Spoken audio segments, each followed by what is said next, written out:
Hello friends, मैं आज आपको शॉपलिफ्ट है सी 2018 की जापानीज़ मूवी एक्सप्लेन करने वाला हूँ। इसकी IMDb रेटिंग 8 है और ये एकेडमी अवार्ड विनर भी है, यानी कि इसने ऑस्कर जीता है। ये मूवी फैमिली के बारे में है। आप अगर आपकी फैमिली चूज़ कर पाओगे तो ये फैमिली कैसी होगी, ये आज हम इस मूवी में देखेंगे। तो चलिए शुरू करते हैं। मूवी स्टार्ट होती है और मूवी के दो कैरेक्टर में दिखते हैं। इसमें एक बड़ा आदमी और एक छोटा लड़का होता है। बड़ा आदमी का नाम के रखेंगे और छोटे बच्चे का नाम आइवार रखेंगे। ये दोनों हमें एक सुपर शॉप में आते हुए दिखते हैं। ये वहाँ आकर सब कुछ देखते हैं, उन्हें क्या चाहिए ये चूज करते हैं। उसके बाद ये जो छोटा लड़का होता है ये अपने बैग में सब कुछ भर लेता है, यानी कि शॉपलिफ्ट कर रहे होते हैं। आइवर को स्टोर का एम्प्लॉय पकड़ ना पाए, इसी वजह से के उसे कवर देता है। जब रात होती है तब ये दोनों घर आ रहे होते हैं। आइवर को कोरोके खाना होता है तो ये बहुत सारे कोरोके ले लेते हैं। जब वे घर आ रहे होते हैं तब एक बच्ची उन्हें एक कार्ट में दिखती है। आज बहुत ही ज़्यादा ठंड पड़ी हुई होती है तो केक को बहुत ही बुरा लगता है। ये बच्ची यहाँ बाहर क्या कर रही है, ऐसा उसे सवाल आता है।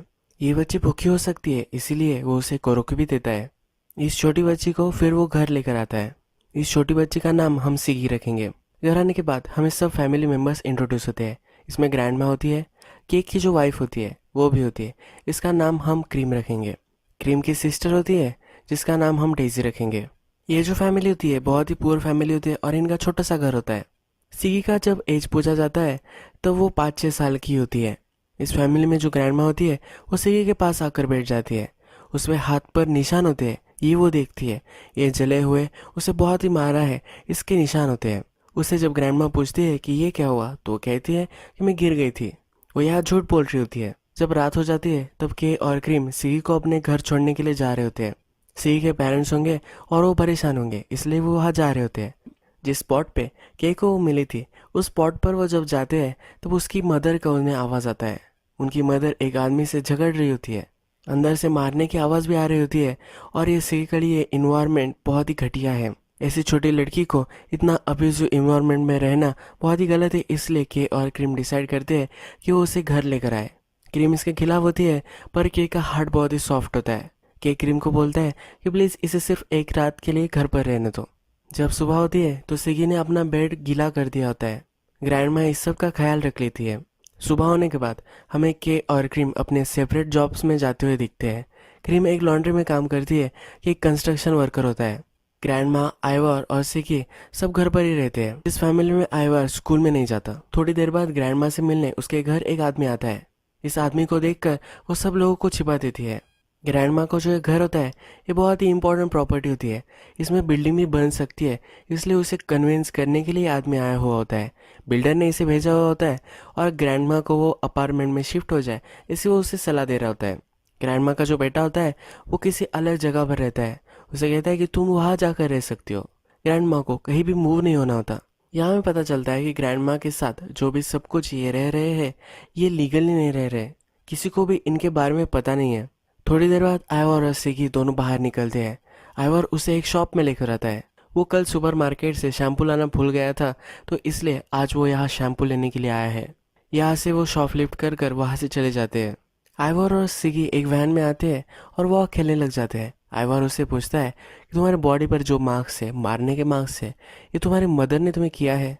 वो कहती है कि नहीं, मेरी मदर बहुत ही अच्छी है, वो मेरे क्लोथ्स वगैरह बाय करती है। घर जाते जाते आइवर सिगी से फिर से पूछता है कि क्या तुम अब घर जाने वाली हो, पर वो घर नहीं जाती।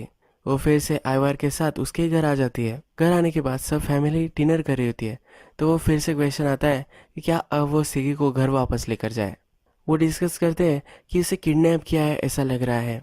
इस पे भी क्रीम कहती है कि हमने कुछ रैंसम वगैरह नहीं मांगा, हमने इसे किडनैप नहीं किया है और वो घर जा सकती है। जब उसे लगता है कि वो उसे घर जाना चाहिए वो चली जाएगी। ये केक खा रहे होते हैं, एक स्पेशल केक होता है तो सिगी को भी ये खाना होता है तो ग्रैंड माँ उसे स्पेशली खिलाती है। ग्रैंड माँ सिगी की रिस्पॉन्सिबिलिटी लेने के लिए तैयार होती है। सिगी बेड वेट करती है तो इसका भी उसके पास सोल्यूशन होता है। ग्रैंड माँ कहती है कि तुम मेरे बेड पर सो। ग्रैंड माँ फिर उसे एक सॉल्टी चीज़ खिलाती है जिससे वो बेड वेट नहीं करेगी। आज जब कि कंस्ट्रक्शन पर काम कर रहा था तो उसके पैर पर बड़ी चोट लग गई। उसका एक कोवर्कर उसे घर लेकर आता है। सब उसके लिए परेशान हो जाते हैं। ग्रैंड माँ उससे पूछती है कि अब तुम काम नहीं कर पाओगे तो पैसे कैसे आएंगे। वो कहता है कि कंस्ट्रक्शन पे मुझे हर्ट हुआ है तो इससे मुझे बहुत सारा सेवरेंस पे मिलेगा। अब वो चैन के सांस लेते हैं। ये जो फैमिली होती है इस फैमिली के लिए सर्वाइवल ही इम्पोर्टेंट होता है। नेक्स्ट दिन सिकी और आइवर फिर से शॉपलिफ्ट करते हैं और कैंडी खा रहे होते हैं। आइवर फिर उससे कहता है कि तुम्हें एक केक कौन खिलाता था। वो कहती है कि मेरी ग्रैंड माँ खिलाती थी। वो उससे ग्रैंड माँ के बारे में पूछता है। सिकी कहती है कि वो हेवन में है। आइवर कहता है कि उसे भूल जाना ही फिर अच्छा होगा, उसे वो एक दिन शॉपलिफ्ट करना भी सिखाएगा, ये उससे कहता है। आज ग्रैंड माँ डेजी के साथ सिटी में आती है। उसे अपनी पेंशन निकालनी होती है। पेंशन निकालने के बाद वो एक होटल में आते हैं। डेजी भी एक जॉब करती है, तो ग्रैंड माँ इसके बारे में पूछ रही होती है। तो डेजी उसे बताती है कि एक स्ट्रिपिंग का जॉब होता है। डेजी एक प्राइवेट जगह स्ट्रिपिंग का काम करती है।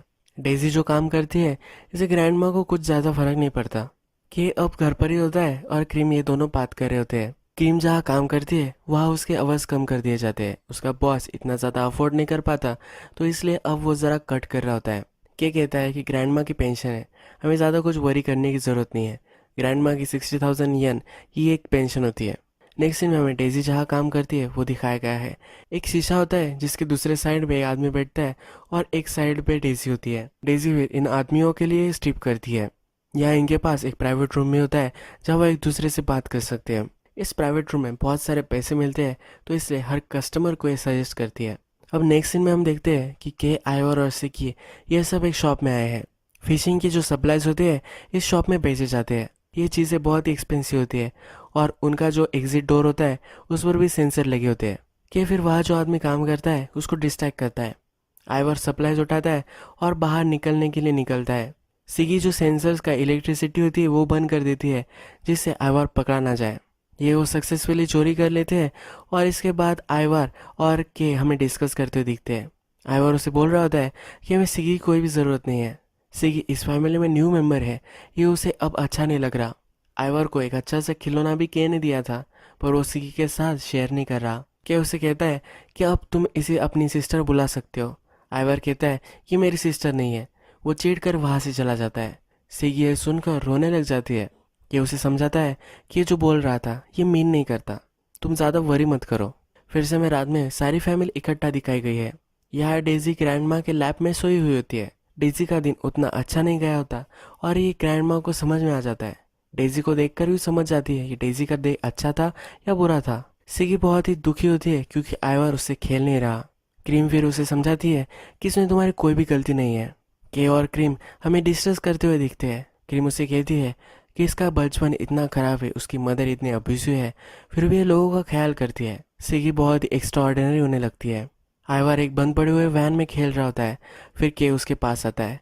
वो उससे पूछता है कि क्या प्रॉब्लम है। आइवर कहता है कि हम सब लोग थे तभी मुझे सब परफेक्ट लग रहा था, उसे नई फैमिली मेम्बर अच्छी नहीं लग रही, ऐसा वो उसे बताता है। के फिर उसे समझाता है कि हमारे लिए तो ये सही था, पर सिगी के लिए ये अच्छा नहीं है। सिगी अगर फिर से उस घर में चली जाएगी तो उसके लिए ट्रबल हो सकता है। आइवर भी इस बात को समझ जाता है। कि उसे कहता है कि तुम उसे अब सिस्टर बुलाओ, और वो अपने आप को आइवर को फादर बुलाने के लिए कहता है। आइवर हेसिटेट करता है। वो कहता है कि किसी और दिन में तुम्हें फादर बुलाऊंगा। आइवर और के बात करने लग जाते हैं। आइवर के पास एक बुक होती है, उसकी स्टोरी वो उसे कह रहा होता है कि इस बुक में लिखा था कि छोटी छोटी मछलियाँ एक बड़े से फिश का सामना करती है। के कहता है कि वो बहुत ही भूखी होंगी। यहाँ में पता चलता है कि सर्वाइवल के आगे वो कुछ सोच ही नहीं पाते, क्या सही क्या गलत इस बारे में वो कभी भी नहीं सोचते, इसीलिए वो सब शॉर्ट फिल्म्स वगैरह करते हैं। आइवर का कैरेक्टर हमेशा सोचता हुआ हमें दिखता है। अब 2 महीने बीत चुके होते हैं, फिर भी सिगी इनके पास ही होती है और ये अब टीवी पर आ चुका है। इससे अब ये प्रॉब्लम है, टीवी पर आने के बाद न्यूज़ पे लोग सबको अब पता है तो वो सिगी को पहचान सकते हैं, इसीलिए वो सिगी के हेयर्स काट देते हैं। नेक्स्ट दिन सिगी और आइवर आगे जा रहे होते हैं और ग्रैंडमा और क्रीम दोनों बात करते हैं। क्रीम कहती है कि मुझे लगा था कि ये फिर से घर चली जाएगी, पर इसने हमें चूज़ किया है। क्रीम भी कहती है कि मैंने भी तुम्हें चूज़ किया था। अगर हम हमारी फैमिली को चूज़ करते हैं तो बॉन्डिंग बहुत ही ज़्यादा स्ट्रांग होती है। इसका मतलब है क्रीम और ग्रैंडमा में कोई भी रिलेशनशिप नहीं है, फिर वो एक साथ रह रहे हैं। के और डेजी दोनों घर पर होते हैं, तो डेजी उससे पूछती है कि तुम और क्रीम कभी इंटीमेट नहीं होते, तुम्हें कब वक्त मिलता है। के कहता है कि हम दोनों की सोल जुड़ चुके हैं, अब हमें फिजिकल रिलेशनशिप की ज़रूरत नहीं है। डेजी जो होती है हमेशा उसे इंटीमेसी की ज़रूरत होती है, वो लोगों से एक कनेक्शन बनाना चाहती है। इसी वजह से ग्रैंडमा से उसकी बहुत ही अच्छी रिलेशनशिप होती है। डेजी को ग्रैंडमा और क्रीम दोनों एक शॉप में लेकर आते हैं। वो इसके लिए अब ज़रा कपड़े खरीदने वाले होते हैं। क्रीम जब उसके लिए कपड़े खरीद रही होती है तो डेजी बोलती है कि तुम मुझे मारोगी तो नहीं ना। वो वो कहती कि नहीं, मैं तुम्हें कभी भी नहीं मारूंगी। क्रीम और सिगी दोनों जब घर पर आते हैं तो वो शावर ले रहे होते हैं, तब एक दूसरे की बॉडी पर वो सेम मार्क्स दिखते हैं। क्रीम का भी जो बचपन था वो सिगी की तरह ही हार्ड था। उसके बचपन में भी उसे कोई मारता था और इस वजह से उसकी बॉडी पर ये सब मार्क्स है। सिगी उसके लिए वरी करती है, पर उसे कहती है कि अब ये हर्ट नहीं होता। जब रात होती है तब सिगी और क्रीम बैठते हैं और सिगी के सब ओल्ड क्लोथ्स वो जला देते हैं। कोई उसे पहचान सकता है इसलिए वो ये सब कर रहे होते हैं। क्रीम फिर सिगी को कहती है कि जो लोग तुमसे प्यार करते हैं वो तुम्हें मारते नहीं, उसे हक करती है। जो लोग तुमसे सच में प्यार करते हैं वो तुम्हें हक करते हैं। नेक्स्ट दिन हमें दिखता है कि आइवर और सिगी बहुत ही अच्छे तरीके से खेल रहे हैं। सिगी भी आइवर को ब्रदर बुला रही है और इस रिलेशनशिप को आइवर ने भी एक्सेप्ट कर लिया है। थोड़ी देर बाद एक शॉप में हो जाते हैं।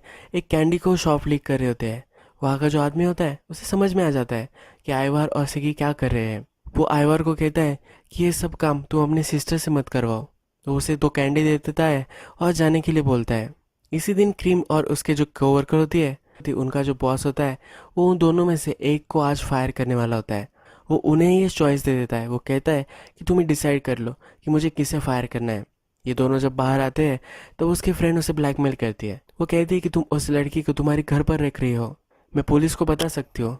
क्रीम भी फिर अपना जॉब छोड़ देती है। नेक्स्ट दिन में ग्रैंडमा हमें एक फैमिली के पास आई हुई दिखती है। ग्रैंडमा का जो पति था उसने दूसरी शादी कर ली थी। दूसरी शादी हो जाने के बाद उसे जो बच्चे हुए थे उसी में से एक लड़का जो है उसके घर वो आई है, यानी कि ये उसका स्टेपसन है। इसके स्टेपसन की अब फैमिली भी होती है। इस फैमिली में उसकी वाइफ और दो बेटियां होती है। यहाँ में पता चलता है ग्रैंड माँ को जो स्टेपसन है उसकी बेटी डेजी है। इस स्टेपसन को पता नहीं होता कि वो ग्रैंड माँ के साथ रह रही है। उसे लगता है कि वो अब्रॉड गई है, वो वहाँ सीख रही है। जब ग्रैंड माँ जा रही होती है, जाते जाते उसे स्टेपसन कुछ पैसे दे देता है। डेजी अपने जॉब पे फिर हमें दिखती है। उसका जो एक क्लाइंट होता है जो कुछ भी बात नहीं करता, उसे वो एक प्राइवेट रूम में लेकर जाने के लिए मना लेती है। वो फिर अपने इस क्लाइंट को अपनी सिस्टर के बारे में स्टोरी सुना रही होती है। ये कुछ भी नहीं बोलता, ये बहुत ही हर्ट हो चुका होता है, तो उसे हक करती है। इसे फिजिकल कनेक्शन से ज़्यादा एक इमोशनल कनेक्शन की ज़रूरत होती है। जब के और क्रीम घर पर आते हैं तो वे दोनों इंटीमेट हो जाते हैं। के को हो जाने के बाद बहुत ही रिलीव्ड लगता है, क्योंकि उसे पहले प्रॉब्लम आ रही थी, अब उसकी ये प्रॉब्लम सॉल्व हो चुकी है। जब बच्चे घर पर आते हैं बहुत ही फास्टली ये कपड़े वगैरह पहनते हैं। डेजी जब घर पर आती है वो खुश होती है, आज उसे इमोशनल कनेक्शन मिला है। ग्रैंडमा को ये देखकर पता चल जाता है। डेजी भी मुस्कुराई रही होती है। जब रात होती है तो बहुत सारे फायरवर्क्स चल रहे होते हैं। उनका जो घर होता है वो झाड़ियों से कवर अप होता है। ये सब बाहर निकलते सिर्फ इस फायरवर्क्स को सुनने लग जाते हैं। ये इसे देख नहीं पाते, पर भी सुनने में ही इन्हें सेटिस्फेक्शन मिल जाता है। नेक्स्ट दिन ये सब बीच पर आते हैं। बीच पर आने के बाद ये सब बहुत ही एंजॉय करते हैं। आइवर को लड़कियों के प्रति फिजिकल अट्रैक्शन डेवलप होने लग जाता है, तो फिर के इस बारे में उससे बात करता है। वो कहता है ये सब बहुत ही नॉर्मल है। एक फादर की तरह उसे वो इमोशनल सपोर्ट करता है, उसे सब कुछ चीज़ें अच्छे से बताता है। नेक्स्ट दिन जब आता है तो ग्रैंड माँ अपनी नींद से जागती नहीं, वो अब मर चुकी होती है। क्रीम फिर सब बच्चों को समझाती है कि हमारे बीच का अब ये सीक्रेट रहेगा। वो ग्रैंड माँ को प्रॉपर बरियल नहीं दे सकते क्योंकि उनके पास पैसे भी नहीं है। इनका और एक प्रॉब्लम होता है जो हमें मूवी में आगे पता चलेगा। ये ग्रैंड माँ को अपने घर के नीचे ही गाड़ देते हैं। फिर हमें क्रीम और के दोनों डिस्कस करते दिखते हैं और वो कहते हैं कि पिछली बार से अच्छा था, यानी कि पहली बार भी इन्होंने किसी को गाड़ा है, पिछली बार सर्कमस्टांसेस ज़रा अलग थे। ये क्या थे ये भी हमें मूवी के आगे पता चलेगा। ग्रैंड माँ मर चुकी है तो क्रीम उसके एटीएम में जाते हैं, उसके सब अकाउंट से पैसे निकाल लेती है। जब क्रीम और आइवर घर आ रहे होते हैं तब आइवर को एक क्वेश्चन होता है, वो जो शॉप फ्लिप करता है ये सही या गलत ये उसे समझ में नहीं आ रहा होता। क्रीम उसे कहती है कि अगर शॉप को ज़्यादा नुकसान नहीं हो रहा तो ये ठीक है, इसमें कोई प्रॉब्लम नहीं है। शॉप अगर बंद नहीं हो रहा तो ये ठीक ही होता है। नेक्स्ट सीन में के आइवर को अपने साथ लेकर आता है कि अब गाड़ी फोड़कर एक बैग उसमें से निकालने वाला होता है। आइवर को एक काम नहीं करना होता। आइवर को फिर के बोलता है कि तुम सिर्फ नज़र रखो। एक काम कर कर वो वहाँ से निकल जाते हैं। आइवर फिर के से पूछता है क्या तुमने मुझे भी ऐसे ही गाड़ी से उठवाया था। आइवर को पता नहीं होता कि कैसे वो के पास आया है। के कहता है कि ऐसा कुछ भी नहीं हुआ था, तुम ऐसे ही कहीं पड़े थे और हमने तुम्हें हमारे यहाँ जगह दी थी। इसके बाद नेक्स्ट सीन में हम देखते हैं कि आइवर और सिगी फिर से उसी शॉप में आते हैं जिस शॉप में उन्हें रोका गया था, जिस शॉप में एक आदमी ने उसे कहा था कि तुम्हारी सिस्टर से ये काम मत करवाओ। अब ये शॉप बंद हो चुकी है। आइवर को लगता है कि बहुत ही घटिया काम है। दूसरे शॉप में वो पहुंच जाते हैं। वो सिगी को कहता है कि तुम्हें अब ये काम नहीं करना है, तुम बाहर ही रुको। वो अपने आप ये काम करना चाहता है, सिगी को इसमें इन्वॉल्व नहीं करना चाहता। सिगी मानती नहीं, अंदर आ जाती है, शॉपलिफ्ट करना स्टार्ट कर देती है। वहाँ एक एम्प्लॉय होता है जो सिगी को देख सकता है, इसलिए आइवर फिर कुछ चीज़ें उठाता है और एम्प्लॉय के सामने से ही वहाँ से भाग जाता है। सिगी को वो बचा लेता है, पर वो एम्प्लॉय उसके पीछे भागने लग जाते हैं। वो भागते भागते एक ब्रिज पर आ जाता है। दोनों एम्प्लॉय उसे यहाँ घेर लेते हैं, तो इस ब्रिज से वो कूद जाता है। वो हर्ट हो जाता है, उसके पैर पर बहुत ज़्यादा चोट आ जाती है। ये हॉस्पिटल में आ जाते हैं। वहाँ पुलिस भी आई हुई होती है। के और क्रीम भी वहाँ आते हैं। के और क्रीम से पुलिस पूछताछ करना चाहती है, पर के और क्रीम वहाँ से भाग जाते हैं। जब रात होती है तब ये सब लोग वहाँ से भागकर कहीं और जाना चाहते हैं, पर तभी पुलिस उन्हें पकड़ लेती है। नेक्स्ट सीन में हमें डायरेक्टली डिटेक्टिव सिगी से बात करते हुए दिखते हैं। सिगी मिसिंग थी, इसी वजह से उससे बात कर रहे हैं। इनकी फैमिली में ग्रैंड माँ भी थी, तो ग्रैंड माँ भी मिसिंग है और इन्हें लग रहा होता है कि और क्रीम ने ग्रैंड माँ को मार दिया है। इसी वजह से उसके सवाल पूछ रहे होते हैं। सिगी बीच का ड्राइंग कर रही होती है, तो उससे पूछते हैं कि बीच पर कौन कौन गया था।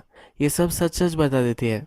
आइवर से जब एजेंट बात करते हैं तो वो पूछते हैं कि तुम कहाँ रह रहे थे। वो उन्हें कहता है कि मैं एक अबैंडन कार में रह रहा था। वो अपनी फैमिली को ट्रबल में नहीं लाना चाहता, इसलिए वो उन्हें कवर करता है। फिर डिटेक्टिव उसे कहते हैं तुम्हारी फैमिली तुम्हें छोड़कर जा रही थी। जो एक्चुअल फैमिली होती है ये ऐसा नहीं करती। पुलिस जब सबसे इन्वेस्टिगेशन कर रहे होते हैं, फिर वो डेजी से कहते हैं कि जो के और क्रीम है इन्होंने एक आदमी को मार दिया है। पुलिस कहती है कि क्रीम का हस्बैंड था, पर उसका के साथ अफेयर हो गया था, इसी वजह से उसने अपने हस्बैंड को मार दिया है। पुलिस जब क्रीम से बात कर रही होती है तो क्रीम कहती है मैं सेल्फ डिफेंस कर रही थी। वो ये भी कहती है कि मैंने मेरे हस्बैंड को मारा है, के का इसमें कुछ भी लेना देना नहीं है। के से डिटेक्टिव सिगी के बारे में पूछते हैं तो वो सच सच बताता है। वो कहता है कि वो स्टाफ कर रही थी, हमने रैंसम भी नहीं मांगी थी, हम एक फैमिली की तरह रह रहे थे।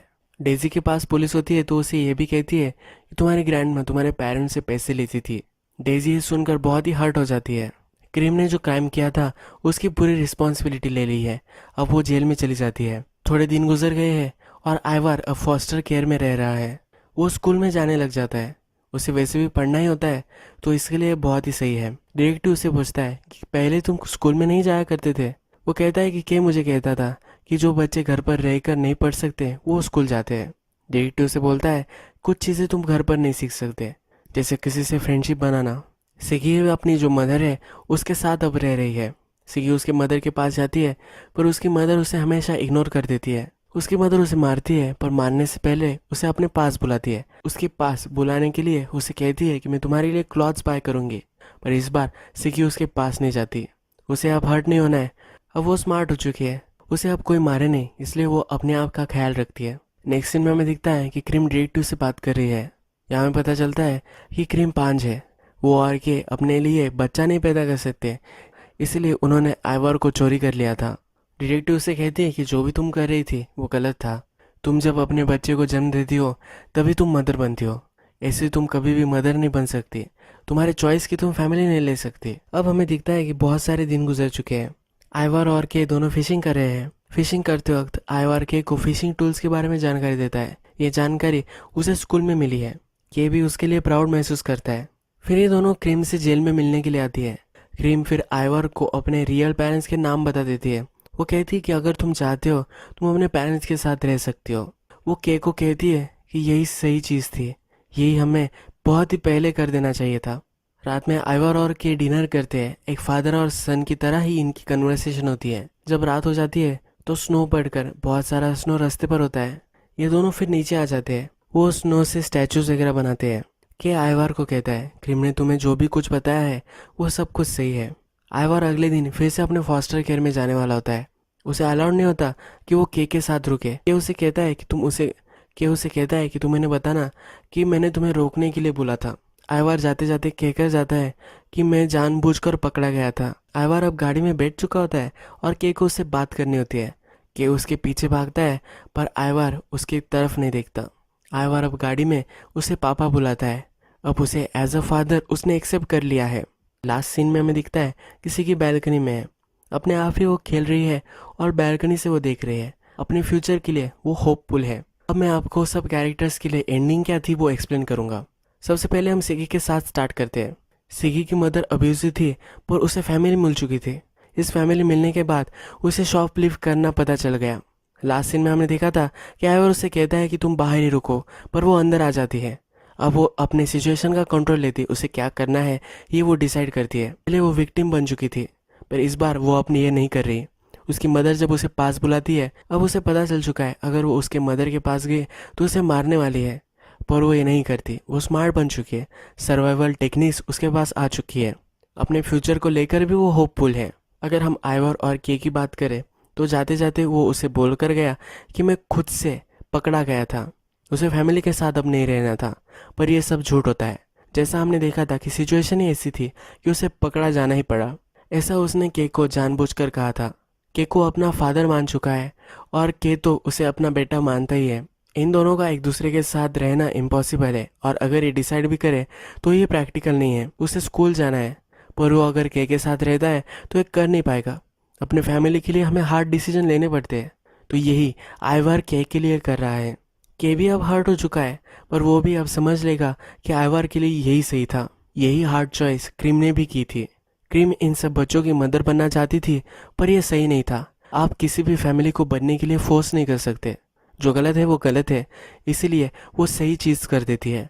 आइवर को सही फैमिली की ज़रूरत है, इसलिए उसके पेरेंट्स का पता वो उसे दे देती है। अगर हम डेजी की बात करें तो डेजी को अब पता चल चुका है कि ग्रैंडमा उसके फादर से पैसे लेती थी, पर उसके फादर को कभी मालूम नहीं था, तो इस पर वो बिलीव नहीं करेगी।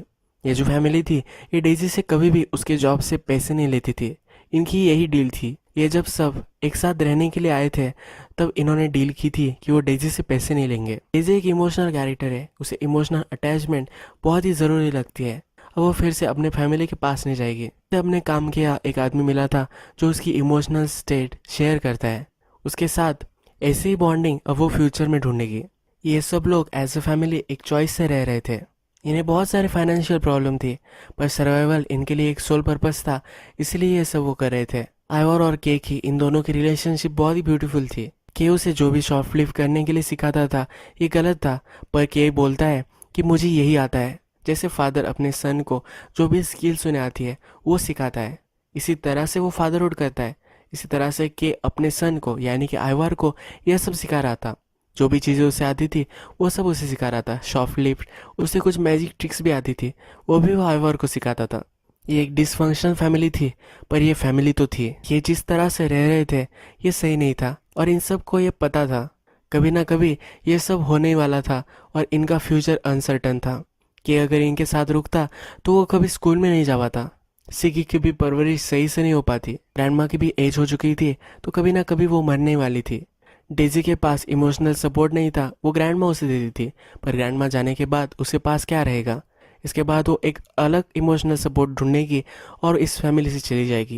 ये कभी भी family as a functional family नहीं रह सकती थी। ये जो सब हुआ ये सही ही हुआ। अब ये सब कैरेक्टर्स अपने लाइफ से मूव ऑन कर सकते हैं, और ये भी वो सब लीगली करेंगे। तो यही ये मूवी खत्म हो जाती है, और फैमिली के बारे में एक ब्यूटीफुल मूवी हमें दिखाई गई है। अगर आपको ये वीडियो अच्छा लगा होगा तो प्लीज़ इस वीडियो को लाइक कर दीजिएगा। कमेंट में येस भी टाइप कीजिए क्योंकि मुझे पता चल सके कि आपको ये वीडियो अच्छा लगा है।